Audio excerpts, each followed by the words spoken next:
May the words of my mouth and the meditation of all our hearts be pleasing to you, O Lord, our rock and our Redeemer. Who amongst us doesn't love a great story? I can tell you, with 3 girls in my house, one of our favorite activities has long been to read good books. Some of my favorite memories of the kids when they were younger, after dinner and after bath, we would do a Bible devotion, and then we'd crawl up in bed together. And we were whisked off to the whimsical world of Seussville. We met many great characters there, Horton the elephant and Yertle the turtle and the infamous Cat in the Hat.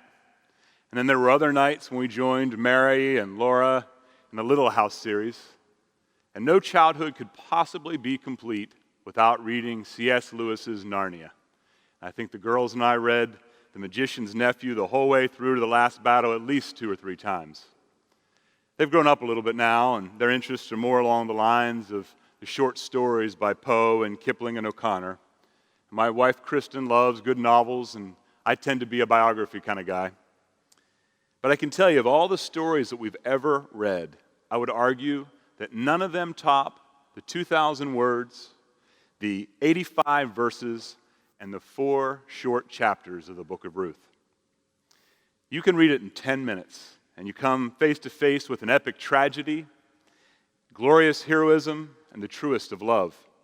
But even more, the story of God's deep heart for his people is there, and the revelation of the gospel of Jesus Christ in the midst of the Old Testament can be found.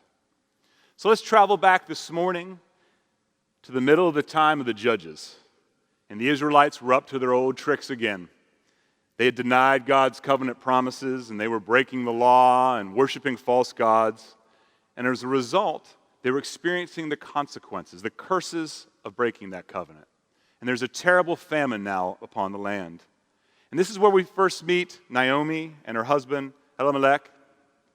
And they decide the consequences are too much. So they're going to leave their friends and their family and their land, in some ways even their God, and take their boys off to a foreign place. And not just any foreign place, but they're going to Moab. And if you remember, the Moabites come from the line that started with Lot and the incestuous relationship with his daughter. And the Moabites are also the enemies of the Israelites over and over again. See, they did what we all do so often when we're faced with trouble. Instead of going to the Lord, they thought, we'll figure it out ourselves. And sadly, upon their arrival in Moab, Elimelech dies. And there's Naomi with her 2 sons. And they've married Moab women who likely grew up in homes worshiping false gods. And within 10 years, the sons die as well. It's a complete and utter tragedy. So we focus in now, and we see 3 destitute widows. And they have no way at all to provide for themselves. This is before unemployment. This is before United Way or Echo. There are no social safety nets of any sort. And Naomi is completely devastated. And I've counseled with people over the time when they've suffered through some really difficult things, especially the loss of loved ones, especially whenever a husband or a wife has died. And people will say, my life is over. There's nothing more that I have to give anyone. I wish God would just take me home now. See, in their grief and their depression, they begin to believe that they have no more to offer, no more worth, no more value, and they're a shell of their old self. And that's exactly what we find in Naomi. And there she is with Ruth and Orpah, her daughter-in-laws, and they themselves are overwhelmed with grief and emotion because they've just lost their husbands. And I love what it says. It says that the women lifted up their voices and they wept together. And I think God treasures these moments because they're revelations of his compassion and his empathy in the midst of brokenness. I think about 2 Corinthians 12, where it says that God's strength is made perfect in our own weakness. I also think forward to that wonderful story of Lazarus. And Lazarus has died, and Mary and Martha are beside themselves, the sisters. And Jesus comes upon them. And he knows just moments later that he's going to raise Lazarus from the dead. But what does Scripture say?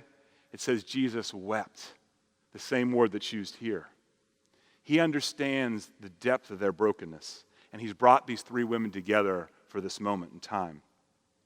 But through that deep love, Naomi also wants the girls to go and find a new way, to go and find new families. She says, I'm too old. Go back to Moab. And they weep again. Orpah obeys, but Ruth clings on deeply to Naomi. And something incredible happens in this moment. I think oftentimes when we hear the where you go, I will go text, we have images of sort of, a godly family and this great loyalty that exists. But there's something much, much more happening in this text.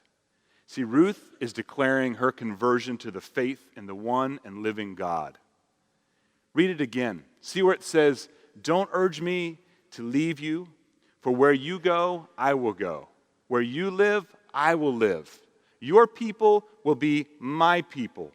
Where you die, I will die, and I'll be buried.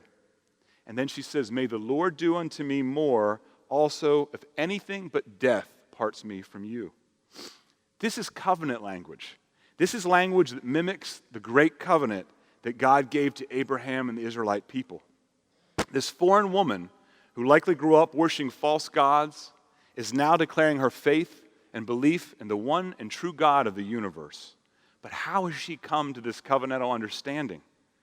Well, of course, through the prevenient grace of God, God reaches out before her and pulls her to him, but also because of the love and the vulnerability of an aging widow, Naomi.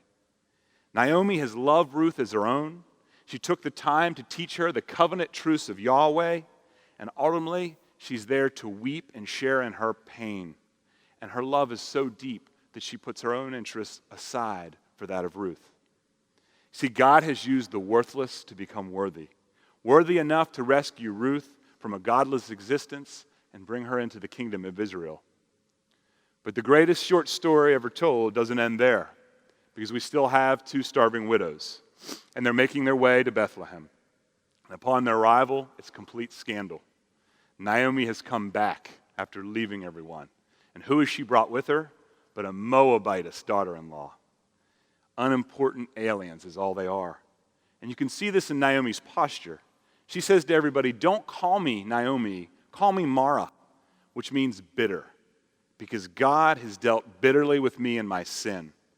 In verse 21, it says that I went away full and I've come back empty. Do you see her deep need to be filled up again? Do you see the truth of the gospel right here? And while Naomi and Ruth have each other, they don't have much more. In fact, they'll probably starve soon if it weren't for the fact that it's the beginning of barley season. And there's a Levitical law that most of you are familiar with called gleaning. And God told them in the time that the farmers are to leave the edges, the boundaries of the land that they farmed for the destitute, for those in need, particularly those that are widows. And so that's precisely what Ruth sets out to do. And there are hundreds and hundreds of fields all across Bethlehem. And the passage says that she just so happened to come upon a field managed by Boaz. And as soon as she arrives, she knows that she has to work really hard. She gets there at sunup, she works all day long, and stays till the sun goes down. Why? Because she has to be able to get enough food for her and her mother-in-law to survive. And Boaz sees this woman working so diligently on the edges of the field, and so he asks about her. And then he hears this great testimony, this testimony of how she left her land and is now loving and caring for her mother-in-law. So he calls her and says, listen, gather the food. I've told the men to leave you alone, and you can drink of our water any time that you're thirsty. So Ruth's really excited. She goes home to Naomi and says, you won't believe this great guy. And he's done these wonderful things. And Naomi has to be overwhelmed with God's goodness. Because as soon as she hears the name Boaz, she recognizes it. Because this is a relative of her dead husband. And not just any relative, but a kinsman redeemer. A goel. A person who has a duty or a responsibility or a right to be able to take the burdens of another family member on as their own. But yet it's something that they choose to do. So Naomi does like a good mother does. She tells Ruth, go hang out with this godly guy. Stay close to the fields. And Ruth does even more. Ruth does that, and then she lays at his feet in full surrender and declares, I am Ruth, your servant. Spread your wings over me and be my redeemer.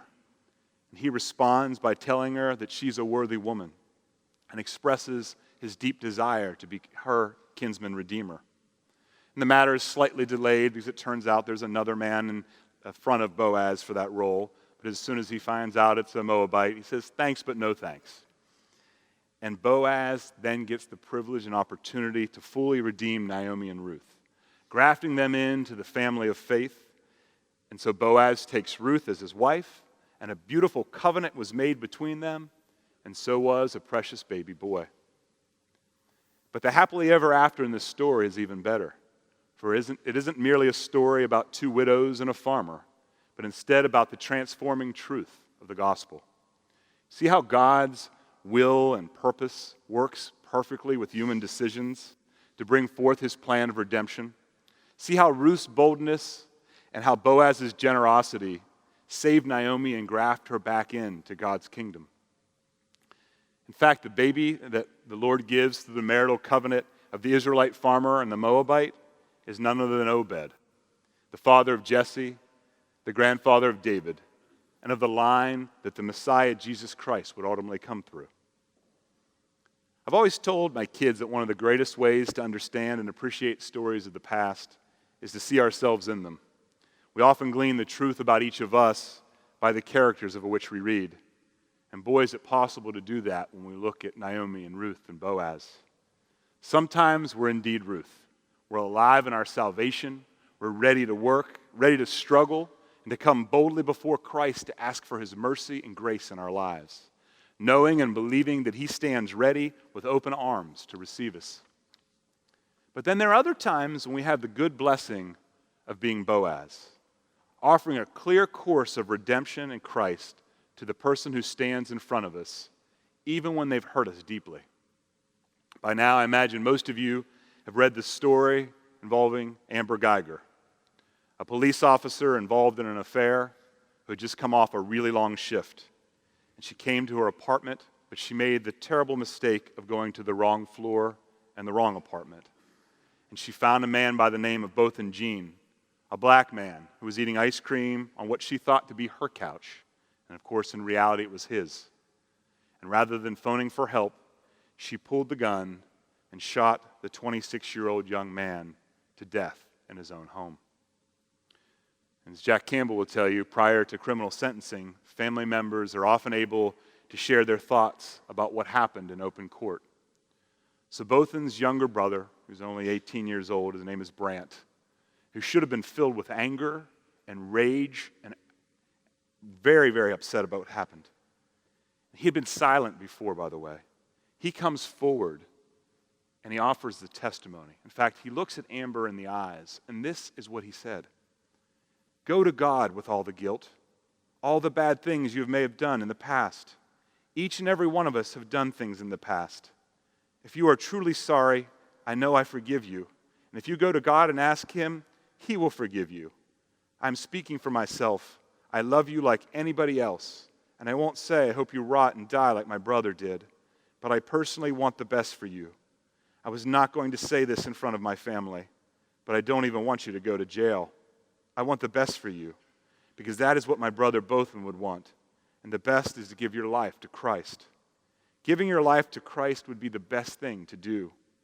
I love you as a person, and I don't wish anything bad on you. Then he pauses, and he looks at the judge, and he says through tears, I don't know if it's possible, but can I give her a hug, please? Please. And after the judge acquiesces, the mourning brother grabs hold of this broken policewoman, and he hugs her with all of his might. And this display of redemption is so powerful that the judge herself comes off of her bench and gives Amber her personal Bible. You see, this young man, Brant, he's a modern-day Boaz, a reflection of Christ, a kinsman redeemer, and he deeply desired for another to be restored to the God of Israel, even at a deep personal cost to himself. But finally, we must never forget that we are all Naomi. You see, despite the wonderful love story between Ruth and Boaz, it's Naomi that's the main character of the book. Despite her rebellion and her departure to a foreign land, God went with her. and the death of a husband and both of her sons, God wept with her. And her journey back as a rebellious poor widow, God journeyed with her. And her near starvation, God provided for her. And when completely emptied, destitute, and lost, He, God, the great kinsman redeemer, chose to save her. Brothers and sisters, just the same, Jesus Christ is our kinsman redeemer. He alone has the right to take away the spoils and the ruins, all of our loss and our pain, and the alienation and brokenness of sin. And it's through Christ alone, by His sacrifice, that our stains were washed clean, that He bore our curse upon that cross, and His death made satisfaction for us, all so that we could be reconciled to God the Father by no merit of our own, but because of the mercy of our Lord. And it is in this complete and life-giving grace that we all do indeed get to live the greatest story ending of all time, life everlasting. Amen.